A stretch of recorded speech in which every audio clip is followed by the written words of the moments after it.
Oi, pessoal, tudo bem? Espero que estejam todos bem. Meu nome é Ana e hoje a gente vai ter mais uma aula aqui de biologia. Mais especificamente, hoje a gente vai falar de morfologia animal comparada na parte de digestão animal. Então, primeiramente, a gente vai diferenciar os três tipos atuais conhecidos de assimilação de compostos nutricionais. Os seres autotróficos, né, são principalmente os seres fotossintéticos e quimossintéticos que convertem os compostos inorgânicos em compostos orgânicos, né? E nesse processo eles desprendem energia, né? Os heterotróficos, né? Que são todos os consumidores e grande parte dos decompositores, né? Que convertem os compostos orgânicos em outros de peso molecular menor. Mas para que esse processo aconteça, precisa de uma digestão prévia desses compostos. E os mixtrofismos, né, os animais que fazem tanto a utilização de energia luminosa para assimilação de compostos, quanto a assimilação de fontes orgânicas. Então, eles realizam um pouco dos dois. É o tipo de assimilação de compostos encontrado nas euglenas. A gente pode citar dois tipos de digestão, né, que a gente conhece. A digestão intracelular é quando ocorre a endocitose, então o que vai ser digerido é levado para dentro do citoplasma, né? Ocorre nesse tipo de digestão a fusão dos vacúolos alimentares dos lisossomos e é o tipo de digestão encontrado nas esponjas, porque esses animais são desprovidos de tubo digestivo. Então, a digestão ocorre dentro da célula. Já a digestão extracelular, né, ocorre nesses animais que possuem esse tubo digestivo, ocorre principalmente esses processos de ingestão, digestão, absorção e eliminação dos resíduos.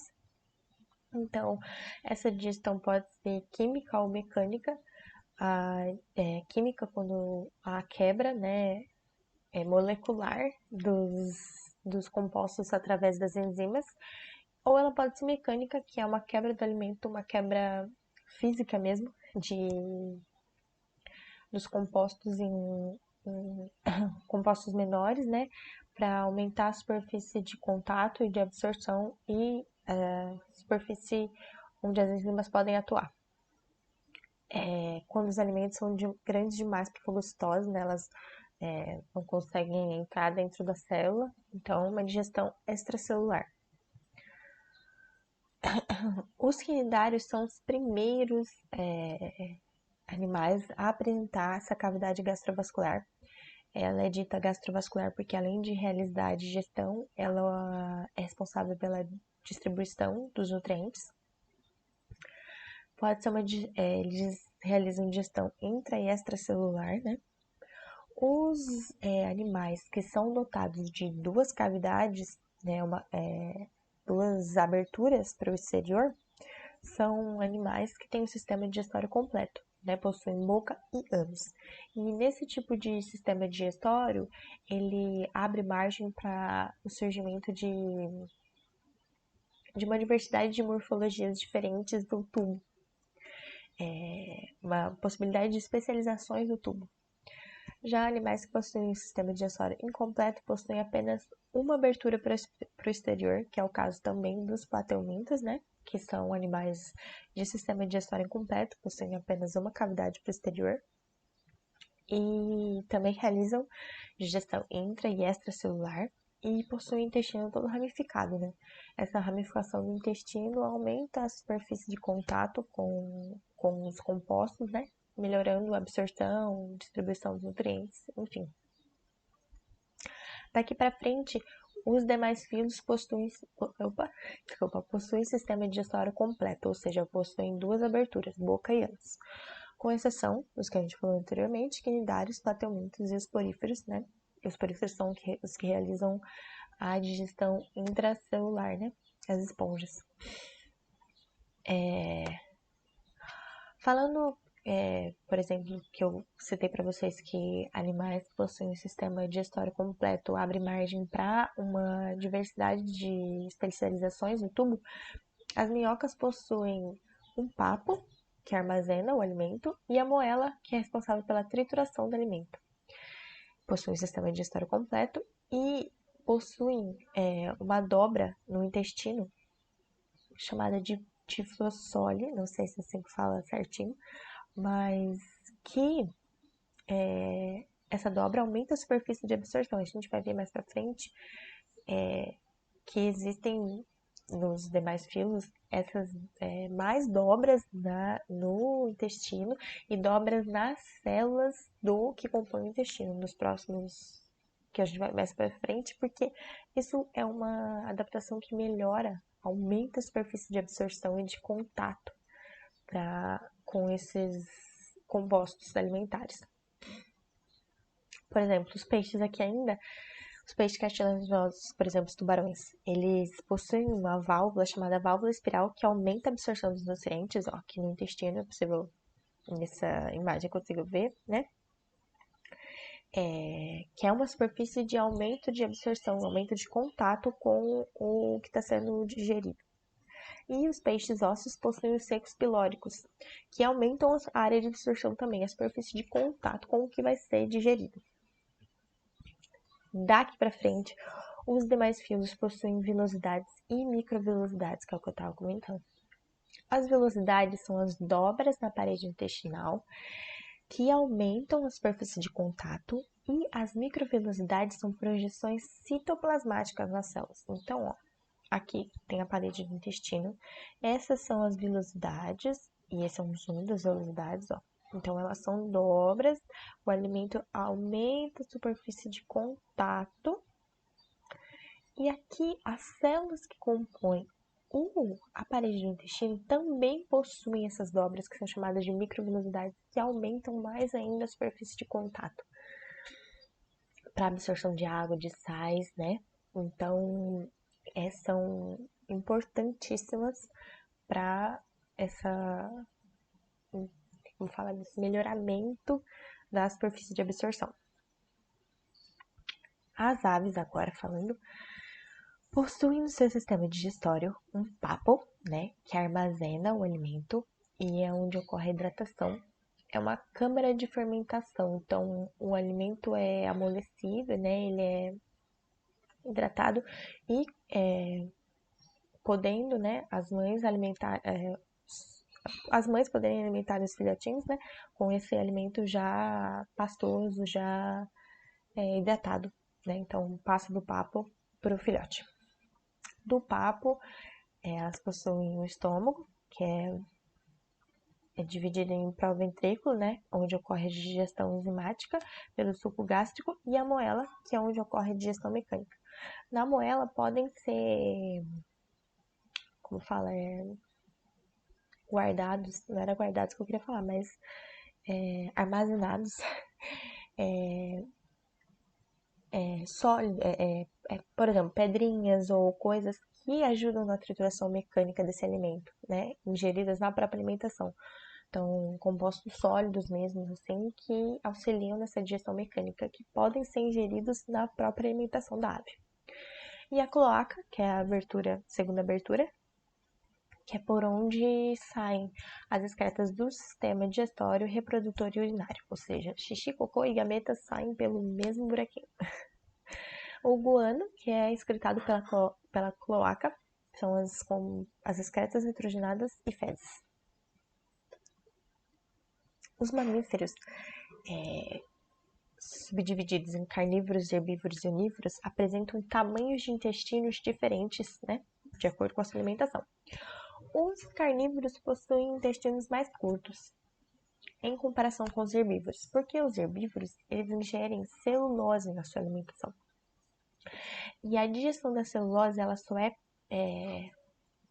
permitida, feita graças à ação de bactérias que se encontram no tubo digestivo. Por exemplo, os coelhos, os camelos, eles apresentam esses secos no intestino que estão armazenadas as bactérias que são responsáveis pela digestão da celulose. É uma relação mutualística, né? Porque as herbívoros, eles conseguem a digestão, né, da celulose através da ação dessas enzimas e as enzimas, através dessas bactérias. E essas bactérias têm uma fonte de alimentação segura dentro desses herbívoros.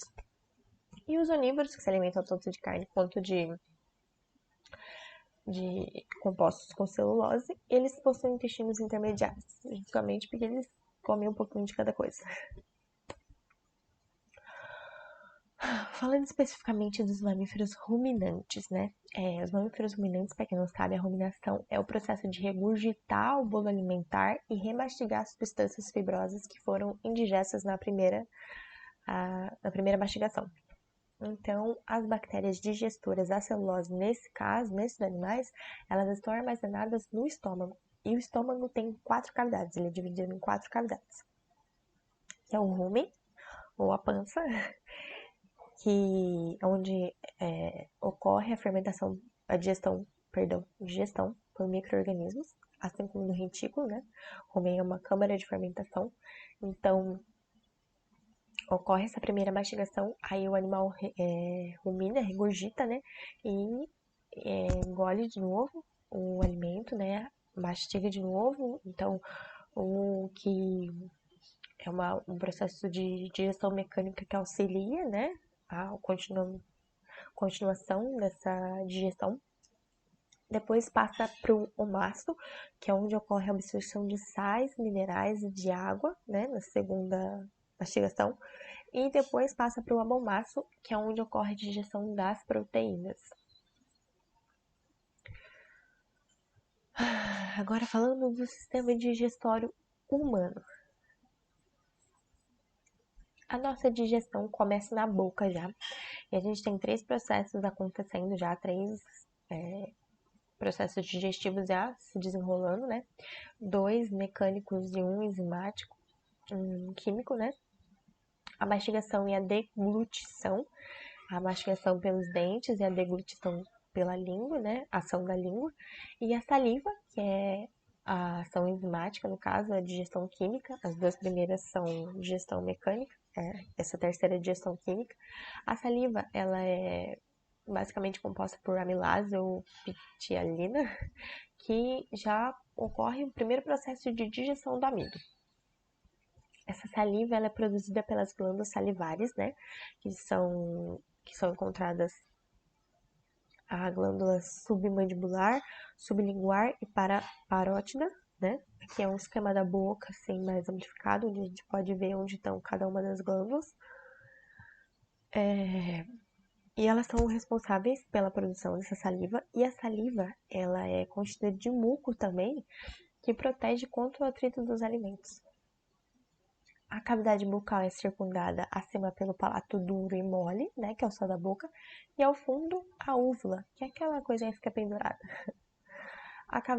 Da cavidade bucal, o bolo alimentar segue para a faringe e da faringe para o esôfago. No caso do sistema digestório, porque a faringe é um canal que dá acesso a duas ramificações, né, que pode, uma do sistema digestório e uma do sistema respiratório, né, no caso da faringe pro esôfago, sistema digestório, e da faringe pro... esqueci, gente, desculpa. Da faringe para... Gente...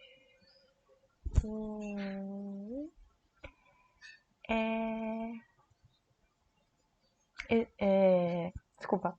Da faringe para a traqueia, no sistema respiratório, e da faringe para o esôfago, no sistema digestório.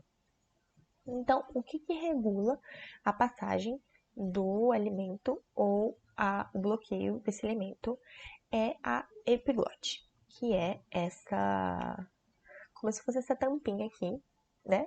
Então, quando tem alimento na faringe, a epiglote fecha a traqueia, então o alimento passa pelo esôfago e segue o caminho que ele tem que seguir no sistema digestório, porque se o alimento, por um acaso, acidentalmente acaba passando para a traqueia, não existe digestão desse alimento ali, né? Então, causam acidentes, enfim.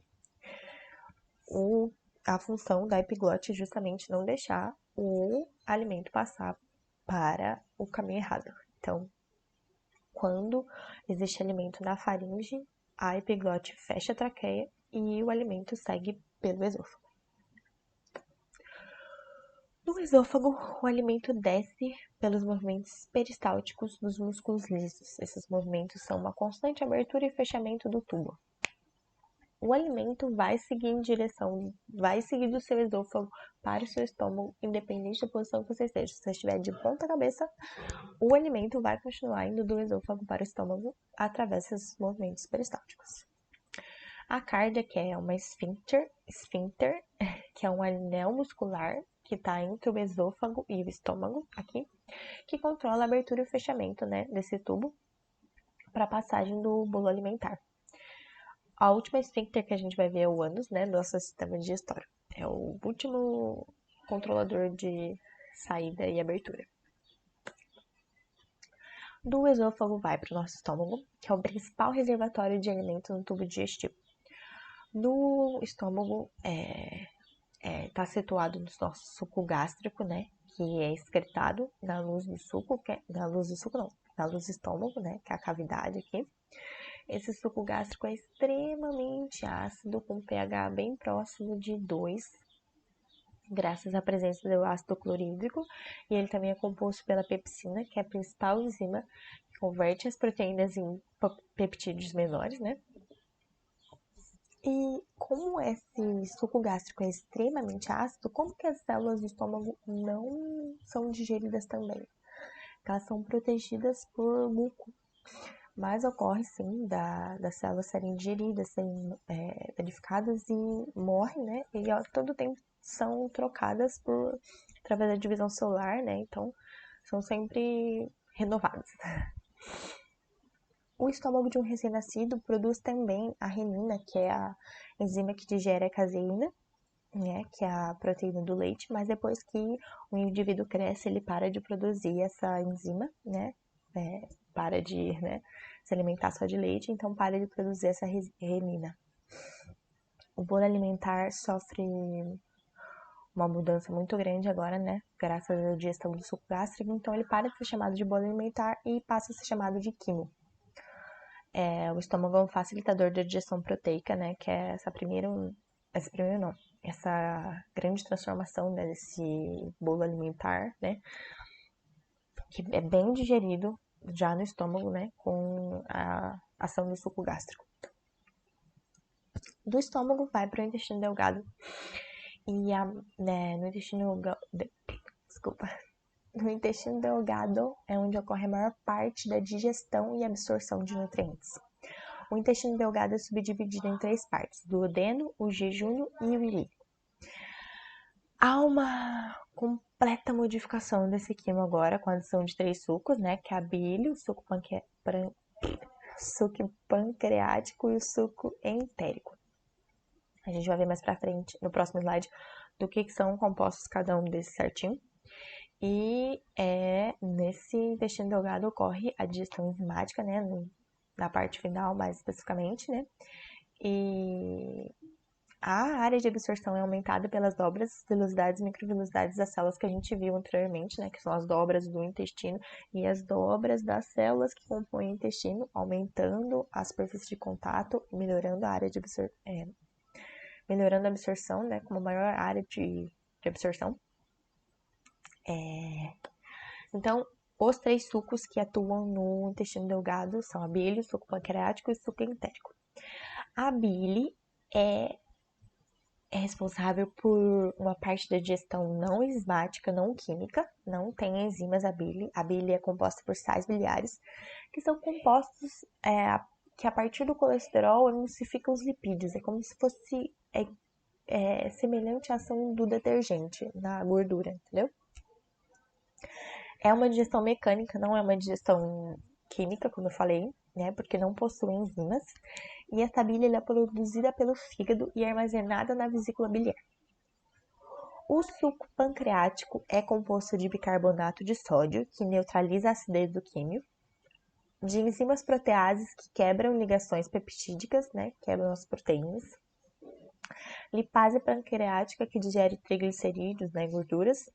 E as nucleases, que digerem ácidos nucleicos, DNase ou RNase, né, que quebram RNA e DNA. E o suco entérico, que é composto de peptidases, que digerem proteínas, carboidrases, que digerem carboidratos, e disacaridades, que terminam a digestão dos glicídios. A passagem dos nutrientes pode ocorrer de forma ativa ou passiva, dependendo do tamanho do nutriente, dependendo da concentração. Pode ocorrer de forma passiva ou ativa. Tem um esqueminha aqui para vocês, por exemplo, a frutose, esse açúcar, ocorre a passagem dela por difusão facilitada, né? Um processo passivo. Agora, por exemplo, os aminoácidos é um transporte ativo, desprende uma energia para que eles passem para o interior da célula, para que eles sejam absorvidos. Os capilares sanguíneos que absorvem esses nutrientes, né, no intestino, eles se convergem em vasos de calibre maior até a veia porta hepática, que desemboca no fígado. Do intestino delgado vai para o intestino grosso, e o intestino grosso também é subdividido em 3 partes: cólon, seco e reto. Ocorrem movimentos peristálticos também, abertura e fechamento, né, dos músculos no intestino, para que o bolo fecal vá se compactando e vá passando, né, para ser expelido. E no intestino ocorre uma absorção final de água e sais minerais grande também. E no intestino grosso se encontra o apêndice fecal. Vocês já devem ter ouvido falar do apêndice, né? Mais pela apendicite, que é um problema que pode dar. O apêndice ele é uma estrutura que retém partículas como sementes, unhas, né? E esse apêndice ele pode ficar inchado, pode correr o risco de romper, e caso haja o rompimento dele, fezes e bactérias, enfim, vão ficar espalhadas ali, podendo gerar uma infecção generalizada, né? Que pode levar posteriormente a problemas, né, piores, levando até a morte, né? E o ânus, que é o último esfíncter, como a gente falou, é a última aberturinha, né? Que é o anel muscular que regula a liberação das fezes, que é por onde sai já o bolo fecal, as fezes, já depois do final de toda a nossa digestão. Então aqui a gente tem um esqueminha geralzão de todas as partes, né? Então, a boca, né, que é composta pelo palato, uva, língua e dentes. Da boca vai para a faringe, né, no caso do sistema digestório, leva ao esôfago, do esôfago para o estômago, que é onde ocorre a atuação da bile, do suco pancreático. Do estômago vai para o intestino delgado, do intestino delgado para o intestino grosso, reto e ânus. É isso, pessoal. Espero que vocês tenham gostado. Espero que tenham aprendido. Não sei se falei muito rápido, me desculpa. E é isso, pessoal. Até a próxima aula. E beijo, tchau, tchau.